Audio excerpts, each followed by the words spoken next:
Okay, welcome back, folks.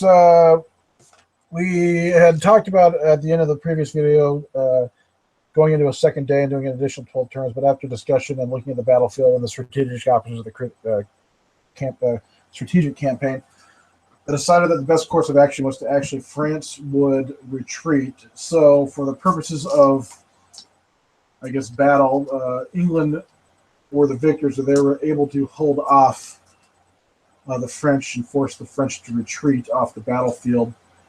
Total casualties at the end, actually, with the due to that one French native unit that routed and didn't rally, ended up being 22 casualties aside, and there were 19 regular castings apiece. That will count towards campaign casualties. So that's 1 SP with a 7. 7 left over. So we each need to roll to determine what happens with if that turns into 2 SPs or we just take a single SP loss. So the procedure for that is going to be 2d6.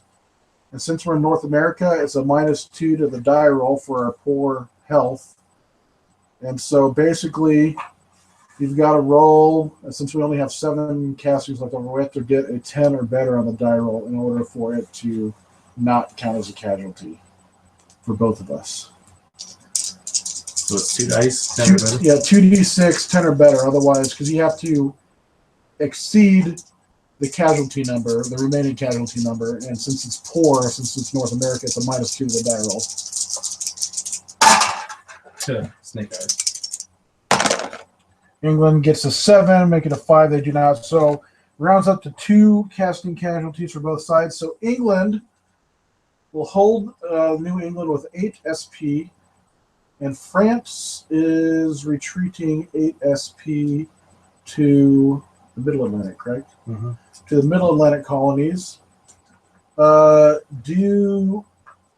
would normally be retreat fire, but because they're equal and France actually outnumbers England as far as Native Americans go,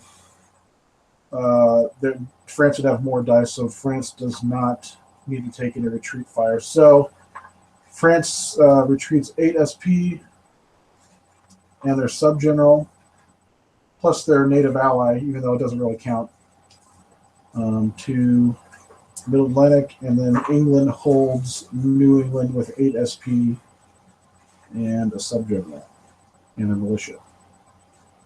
And their native ally took 2 casualties, but that didn't really count either. So that's the end of the campaign. We're kind of doing a little bit of cleanup here, but just a quick overview.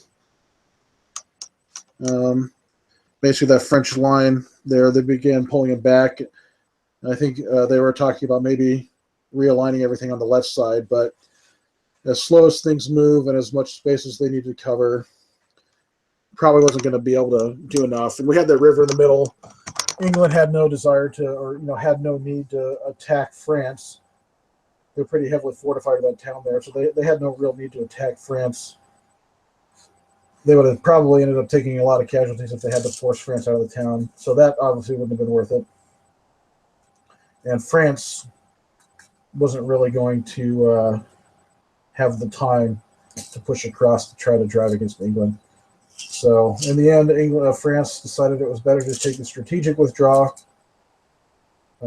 take the loss for what it is, take the strategic withdrawal, and then reorganize and fight another day. So, sorry, that's the end of the battle. Appreciate it. Thanks again, and we'll talk to you all later.